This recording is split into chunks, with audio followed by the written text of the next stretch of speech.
So let's talk about the question that just about everyone asks as they get older, which is where do general solutions come from? So let's consider this general differential equation, dy dx plus p of xy is equal to r of x, an inhomogeneous differential equation. And so we want to see what the general solution to this equation is. So we're told that the general solution y is equal to 1 over some function I of x times the integral of I of x times r of x dx plus some constant, where I is e to the integral of p of x dx. So where does this come from? Where does this general solution come from? We're just told that this is the general solution. We can do lots of stuff with it.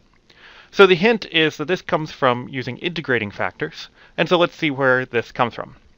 So namely, we want to ask the question, is there a function I of x that makes this original differential equation exact? So if we multiply I of x through, so if we multiply I of x on both sides of the equation, is this now an exact differential equation? Well, what are the conditions for it to be exact? Well, we need that the derivative of I with respect to x must be equal to the derivative with respect to y of everything else. And if we take the partial with respect to y of that, we just get the derivative of I must be equal to I itself times p. Or now we can solve this in terms of separation of variables for the function I. So separate and solve for I by integrals. And we find that I of x is equal to e to the integral of p of x dx. That looks pretty good. This is our integrating factor, and this is one component of our general solution as well. So now we know that this differential equation, I of x dy of x plus I of x p of xy is equal to I of x r of x, is actually an exact equation. So we can solve it the way we solve any other exact differential equation.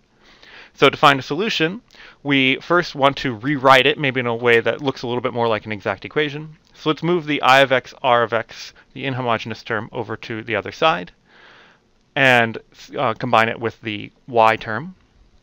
And then for this to be an exact equation and to find a solution, we're going to integrate the terms. Namely, there's some function f whose derivative with respect to y is I. Or, in other words, it tells us that f is I of x times y plus some function h of x. We don't know what that function h of x is right now, but we can figure it out by our other condition, which is that the derivative of f with respect to x must be equal to everything else. So, taking the derivative of f equal to I of x p of xy minus I of x r of x, we can solve for h prime. It helps to recall that I is this e to the integral, so that if you take the derivative of I with respect to x, you just get p of x times e to the integral of p of x dx. I encourage you to check that. And you could just rewrite that. That's just I of x times p of x. So this condition for the derivative of f with respect to x just simplifies. Namely, the I of x, p of x, y terms on both sides of this equation will cancel. So h prime of x is just minus I times r. Or integrating, that's really an easy integral. We can do h of x is I of x times r of x, the integral of I of x, r of x. If you write what I of x is in terms of this e to the integral, you get e to the integral of p of x times r of x. And that, again, looks like something in our general solution.